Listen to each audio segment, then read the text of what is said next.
दोस्तों कभी कभी देश और दुनिया से कुछ इस तरीके की खबरें निकल के आती हैं कि जिनको जब पढ़ा जाता है, जिनको जब पूरी तैयारी कर आप लोगों को सुनाया जाता है, तो ना तो अपने कानों पर विश्वास होता है जब सुना होता है, और जब आप लोगों को सुना रहे होते हैं तो अपने लफ्ज़ों पर भी विश्वास नहीं होता है, और जब लोग सुनते हैं तो उनको भी विश्वास नहीं होता है कि इस तरीके का जो समाज है आजकल होता चला जा रहा है। कुछ इस तरीके के भेड़िए, कुछ इस तरीके के दरिंदे आज के समाज में भी रहते हैं।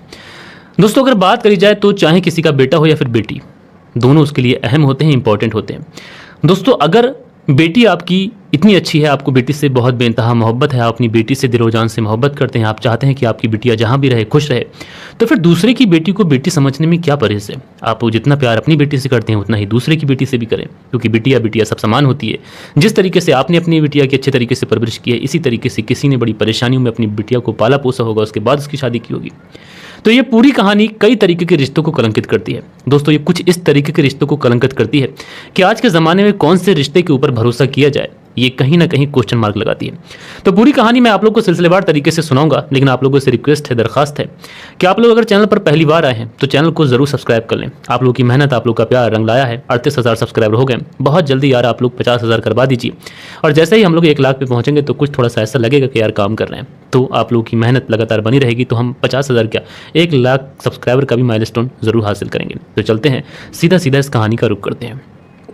दोस्तों बात करूं अगर मैं आज की इस कहानी की, तो आज की इस कहानी की शुरुआत होती है हरियाणा से, और इसी हरियाणा के अंदर एक जगह लगती है फरीदाबाद। और दोस्तों ये जो फरीदाबाद है, यही फरीदाबाद के अंतर्गत एक थाना आता है, पल्ला थाना। ये जो पल्ला थाना है, इसी पल्ला थाने के अंतर्गत एक इलाका आता है रोशन नगर, और इसी रोशन नगर के अंदर एक गली है, गली नंबर 1 है। और इसी गली नंबर 1 के अंदर एक परिवार रहा करता है। इस परिवार में परिवार के मुखिया भूप सिंह, उनकी पत्नी सोनिया, उनका एक बेटा अरुण सिंह, और उस बेटे की एक बहू जिसकी उम्र लगभग 28 साल, नाम उसका तनु है। ये जो पूरा परिवार था बहुत हंसी खुशी अपनी ज़िंदगी बिता रहा था। परिवार में जो बेटा था अरुण सिंह, वो भी कामकाज किया करता था, जो कुछ पैसे आया करते थे परिवार में दिया करता था, उससे ही खर्चा वगैरह होता। जो भूप सिंह था वो भी कभी कभी काम कर लिया करता था। सारी ही चीज़ें बहुत एक्यूरेट तरीके से चल रही थी। परिवार में खुशियाँ थी, पैसे भले ही कम थे, लेकिन परिवार में सब कुछ ठीक था, ऐसा लोगों को लग रहा था। लेकिन दोस्तों उसके बाद में जो 15 अप्रैल का दिन आता है, 15 अप्रैल साल 2023, सॉरी 25, ये अभी 15 अप्रैल साल 2025 को जो सोनिया होती है, इसके जो पति होते हैं भूप सिंह, वो सोनिया से कहते हैं कि तुम रिश्तेदारी में एटा चली जाओ। अच्छा, जो सोनिया होती है उसे भी एटा में कुछ काम था, बहुत समय से वो अपनी रिश्तेदारी में गई नहीं थी, इसलिए वो एटा चली जाती है। अब परिवार के अंदर कौन बचा था? एक बहू बची थी तनु, एक ससुर बचे थे भूप सिंह, और एक पति जिसका नाम था अरुण सिंह। ये पूरा ही परिवार अब अच्छे तरीके से रह रहा था। सास मेहमानी में गई हुई थी, गोत्र खाने गई हुई थी। इधर जो अरुण था वो अपनी पत्नी के साथ में अच्छे से रह रहा था, ससुर को खाना वाना मिल रहा था, कोई परेशानी वाली बात थी नहीं। लेकिन दोस्तों उसके बाद में एक तारीख आ जाती है, और वो तारीख होती है लगभग 23 अप्रैल साल 2025। और इसी 23 अप्रैल साल 2025 को जो अरुण सिंह होता है, जब वो उठता है सुबह सुबह, तो देखता क्या है कि उसकी जो पत्नी है वो पत्नी घर पर मौजूद नहीं है। अब ये अपनी पत्नी को ढूंढता है, मोहल्ले पड़ोस में पहुंचता है कि किसी ने उसकी पत्नी तनु को देखा क्या, लेकिन तनु वहाँ पर मौजूद नहीं होती है। अब जितने भी लोगों से पूछताछ की तो सबने यही कहा कि यहाँ तो नहीं आई है। दोस्तों गाँव में या फिर छोटे मोटे कस्बों में अक्सर ऐसा होता है कि घर की जो बहुएं होती हैं वो अक्सर आस पड़ोस में बैठ जाती हैं, क्योंकि वहाँ पर उनकी सहेलियाँ, कुछ फ्रेंड्स होती हैं।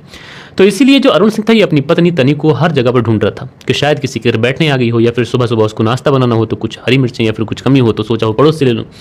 इसलिए वो सब जगहों पर अपनी पत्नी को ढूंढता है, लेकिन दोस्तों कहीं पर भी कोई पता नहीं चलता है। बहुत ज़्यादा परेशान हो जाता है, थक हार जाता है। पत्नी के पास मोबाइल था नहीं जिससे वो पता कर सके।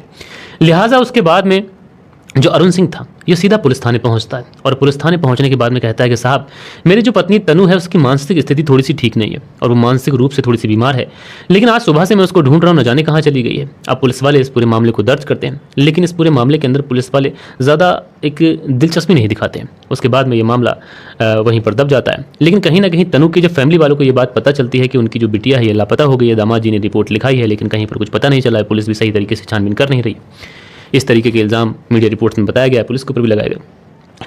लेकिन दोस्तों पुलिस अपनी गहनता से जांच कर रही थी, ऐसा नहीं था, क्योंकि दोस्तों अगर किसी की गुमशुदगी की रिपोर्ट लिखाई जाती है तो पुलिस कम से कम 24 घंटे तो इंतजार करेगी, उसके बाद में ही पुलिस छानबीन करती है। लेकिन इधर जो लड़की के घर वाले थे, वो घर वाले इस पूरे मामले में अपने दामाद की एक भी बात पर विश्वास नहीं कर रहे थे। उनको ऐसा लग रहा था कि उनकी बेटी के साथ में कोई ना कोई अनहोनी जरूर कर दी गई है। लिहाजा अब जो तनु थे, उसके जो माता पिता थे, वो अपनी बेटी को ढूंढने के लिए उसके ससुराल आते हैं। आस पड़ोस के तमाम लोगों से पूछताछ करते हैं। आस पड़ोस के तमाम लोगों से जब पूछताछ की जाती है, किसी ने तनु को देखा, किसी को आते देखा, कहीं जाते देखा। अब दोस्तों, एक घर से अगर कोई महिला कहीं जाएगी तो रास्ते में या फिर कहीं कोई तो ऐसा व्यक्ति होगा जो उसको देखेगा, लेकिन इस मोहल्ले के अंदर कोई भी ऐसा व्यक्ति नहीं था जो ये बता सके कि तनु आखिरकार कहाँ गई है। हालांकि कुछ लोगों ने यह जरूर बताया कि कल इनके दरवाजे पर एक खड्डा था और आज खड्डा नहीं है। लिहाजा उसके बाद में तनु की जो फैमिली वाले होते हैं तुरंत पुलिस में पहुंचते हैं और पुलिस को सारी बात सिलसिलेवार तरीके से बताते हैं। पुलिस भी इस मामले में बहुत ज़्यादा स्ट्रिक्ट होती है और उसके बाद में पहुंच जाती है 10 जून साल 2025 को। आप अंदाजा लगा सकते हैं कि 23 अप्रैल को रिपोर्ट लिखाई गई और 10 जून आ चुकी थी, यानी 20 दिन का लंबा अंतराल गुजर चुका था। पुलिस इस मामले में छानबीन कर रही थी, लेकिन पुलिस के हाथ कुछ भी नहीं लगा था। परिवार वाले अपने तरीके से छानबीन कर रहे थे। ऑलमोस्ट 20 दिन गुजर जाते हैं। 10 जून साल 2025 को जब परिवार वाले पुलिस के पास पहुंचते हैं तो पुलिस इस मामले में एक्शन लेती है। उसके बाद में उसके घर पर पहुंचती है अरुण सिंह के, लेकिन अरुण सिंह के घर के बाहर ही एक गड्ढा था। पुलिस वाले अरुण सिंह से और उसके पिता से पूछते भी हैं कि इस घर के बाहर एक गड्ढा था, वो गड्ढा क्यों पाट दिया गया। तो जो अरुण सिंह का पिता होता है, ये तरह तरीके की बातें बताता है और अरुण सिंह दबे पांव से घर से बाहर निकल जाता है। वो कहता है कि मुझे थोड़ा काम है, अभी लौट आऊंगा। उसके बाद वो निकल जाता है। अब दोस्तों, पुलिस उसके बाद में उस गड्ढे को खुदवाती है और दोस्तों, जैसे ही उस गड्ढे को खुदवाया जाता है तो तकरीबन 10 फीट गड्ढा जो होता है वो गहरा खोदा जाता है और 10 फीट गहरा गड्ढा खोदने के बाद में पुलिस को वहां से एक डेड बॉडी मिलती है। जो डेड बॉडी किसी और की नहीं थी, बल्कि सड़ी गली अवस्था में जो मिली थी वो तनु की ही थी। तनु के फैमिली वालों ने तुरंत तनु की पहचान कर ली।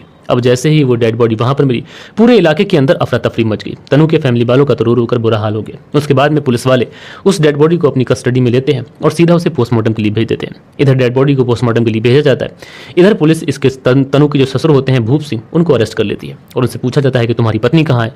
तो भूप सिंह बताते हैं कि उनकी जो पत्नी सोनिया है ये तो एटा गई हुई है। अब जैसे ही पुलिस को ये बात पता चलती है तो एक टीम एटा भेजी जाती है, वहां से सोनिया को भी उठाया जाता है। अब भूप सिंह और उसकी पत्नी सोनिया दोनों को पुलिस थाने लेके आया जाता है और पुलिस थाने लाने के बाद में जब इन दोनों से सख्ती से पूछताछ की जाती है तो थोड़ी देर तक तो ये पुलिस को गुमराह करने की हर कोशिश कर लेते हैं, लेकिन जैसे ही पुलिस इनके ऊपर थोड़ी सी सख्ती दिखाती है तो ये दोनों पुलिस के सामने टूट जाते हैं। और टूटने के बाद में जो भूप सिंह होते हैं वो एक कहानी सुनाते हैं और वो जो कहानी सुनाते हैं उस कहानी के हिसाब से उनकी जो बहू तनु थी वो उसके पति के साथ में रिश्ते अच्छे नहीं थे और आए दिन इन दोनों के बीच में झगड़ा तकरार होता था। यानी तनु और उसके पति अरुण सिंह, इन दोनों के बीच में वैवाहिक रिश्ते जो थे वो बहुत ज़्यादा खराब थे। बात तलाक तक पहुंच चुकी थी।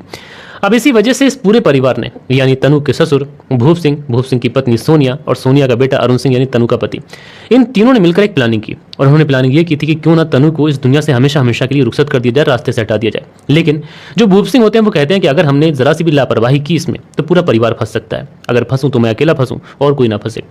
इसलिए जो भूप सिंह होते हैं अपनी पत्नी सोनिया से कहते हैं कि तुम एटा चली जाओ रिश्तेदारी में, और अगर तुम यहाँ पर होगी नहीं तो फिर तुम्हारा क्या कसूर होगा, तुम तो पकड़ी ही नहीं जाओगी। और उसके बाद में दोस्तों तारीख आती है, यानी 15 अप्रैल को इन्होंने साजिश करी थी। उसके बाद में तारीख आ जाती है 21 अप्रैल।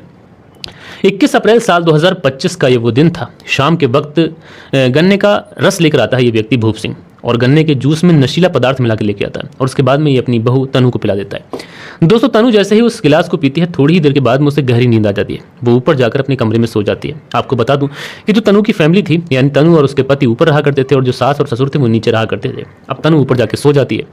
उसके बाद में रात के तकरीबन 12 बजे के आसपास जो भूप सिंह होता है ये तनु के कमरे में पहुंचता है और जब वो अपनी बहू को गहरी नींद में सोता हुआ देखता है तो उसकी नीयत उसके ऊपर खराब हो जाती है। प्लानिंग तो ठीक है, कत्ल किया जाएगा, लेकिन उसके बीच में इसके ससुर की कुछ इस तरीके से नीयत उसके खराब हुई कि उसके बाद में ये अपनी बहू के साथ में ही नशे की हालत में, यानी वो नशे की हालत में होती है उस समय उसके साथ में दुष्कर्म करता है, रेप करता है, शारीरिक संबंध बनाता है। दोस्तों, जो बहू थी यानी तनु जो थी उसको तो किसी बात का कोई होश ही नहीं था, गहरी नींद में थी और उसको पता ही नहीं चला कि उसके साथ में क्या कुछ हो गया। उसके बाद में भूप सिंह नीचे जाता है और अपने बेटे तरुण से कहता है कि जाओ अपनी पत्नी को देखाओ, लेकिन जो तरुण होता है किसी भी तरीके का कोई रिस्पॉन्स नहीं देता है, बल्कि 3 से 4 घंटे गुजर जाने के बाद में ये अपने पिता से कहता है कि जाओ तुम एक बार देख के आओ क्या है।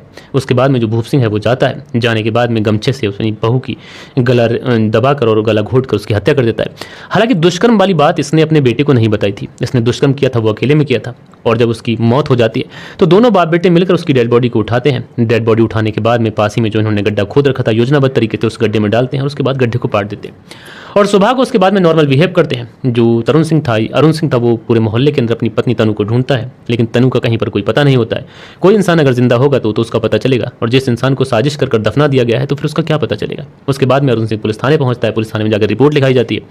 पुलिस इस मामले में छानबीन तो करती है लेकिन उतनी ज़्यादा सतर्क होकर नहीं करती है। इस वजह से लगभग 20 दिन का समय गुजर जाता है, मामला क्राइम ब्रांच तक पहुंचता है और उसके बाद में जब इस पूरे केस का खुलासा होता है तो लोग अपने कानों पर हाथ रख लेते हैं कि आखिरकार एक ससुर अपनी बेटे की पत्नी के साथ में यानी अपनी बहू के साथ में कुछ इस तरीके से घिनौना कृत्य कर सकता है। दोस्तों, आप लोग ऐसे ससुर, ऐसे सास और ऐसे पति के बारे में क्या कहना चाहते हैं? आप लोग अपनी राय नीचे कमेंट्स बॉक्स में ज़रूर से ज़रूर दीजिएगा।